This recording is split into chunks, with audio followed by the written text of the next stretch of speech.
Creativity. Come on to next point, और कैसे आप इंटरपर्सनल स्किल्स को इम्प्रूव कर सकते हैं। तो इसमें हमारा तीसरा आता है नोइंग आवर इंटरेस्ट्स, राइट। देखो हमें आज तक यही नहीं पता होता है कि एक्चुअल में हमारे इंटरेस्ट हैं क्या। तो ये बहुत जरूरी है कि आप सबसे पहले अपने आप को जानें, राइट। सबसे पहले ये जानें कि आपके एक्चुअल में इंटरेस्ट हैं क्या। उसको मैंने आपको पहले भी कहा है, उसको कागज पर लिख लीजिए कि आपके ये इंटरेस्ट हैं। और जब आप उनको एक बार आइडेंटिफाई कर लेते हैं तो उस पर्टिकुलर चीज के बारे में खूब नॉलेज लीजिए, राइट। जब खूब नॉलेज ली, अधूरी नॉलेज नहीं, खूब नॉलेज लीजिए। क्योंकि if you are having a good knowledge in your interest, ठीक है, you can be a good conversationalist with the other. आप दूसरे से बहुत अच्छे से उसको एक्सप्लेन कर सकते हो, दूसरे को उसको बहुत अच्छे से बता सकते हो, राइट। और आप, ये जरूरी नहीं है कि आप जो है दुनिया की हर बात को जानते हो, कोई भी नहीं जानता।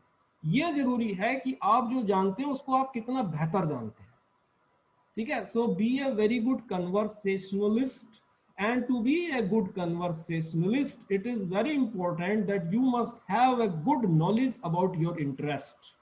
तो ये 3 स्टेप प्रोसेस है। पहले अपने इंटरेस्ट को जनरेट कीजिए, आपके इंटरेस्ट हैं क्या। उसके बाद उसमें डीप नॉलेज लीजिए। अधूरी नॉलेज से आप किसी को कन्वर्सेशन नहीं करेंगे, क्योंकि जब भी अधूरी नॉलेज होती है तो आप कॉन्फिडेंट नहीं होते हो, दूसरा आदमी आपको जब काउंटर करता है तो झगड़ा हो जाता है।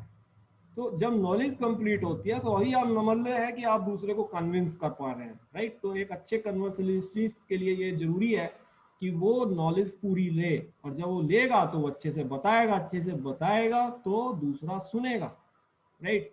सो आपको अपने इंटरेस्ट को जानना है, and this will help you to improve your interpersonal skills and to succeed in your career, right. मैंने आपको बताया ना, 2 आदमियों ने संस्था एक ही समय पर ज्वाइन करी, एक आदमी कुछ नहीं कर पाया और दूसरा आदमी हेड बना। It is only because of these skills जो दूसरे आदमी के पास है, पहले आदमी के पास नहीं है। तीसरी बात है know your interests and become well versed in them by gaining knowledge. This will make you a better conversationalist and learn from others, ठीक है। दूसरे से आप सीख भी सकते हैं और उस नॉलेज में ऐड भी कर सकते हैं अपनी चीजों को, और आप खुद उसको बहुत अच्छे से दूसरे को बता सकते हैं। It is not about how much things you know, it is about how much better you know. तो इस बात को हमेशा दुनिया में जानिए, समझिए कि सारी चीजों का ज्ञान किसी को नहीं होता है, सारी चीजें जाननी भी नहीं है। आप केवल अपने एरिया ऑफ इंटरेस्ट को जानिए और उस एरिया ऑफ इंटरेस्ट में खूब नॉलेज लीजिए, ताकि आप एक बहुत अच्छे से कन्वर्सेशनिस्ट बन सकें और दूसरे से भी उस एरिया में आदान प्रदान करके आपकी नॉलेज बढ़ सके। तो this is again an improvement of your interpersonal skills which will have an improvement on your personality, ठीक है।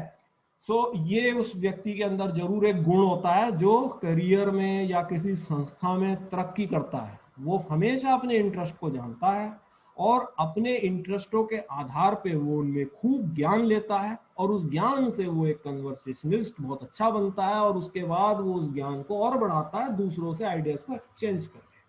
तो क्रिएटिविटी भी उसके अंदर होती है, ठीक है। नए नए तरीके से किसी काम को करना, वो किसी प्रॉब्लम को जो है डाइवर्जेंट वे में सोचता है, वो रेशनल थिंकिंग से काम करता है, बायस्ड थिंकिंग से काम नहीं करता है।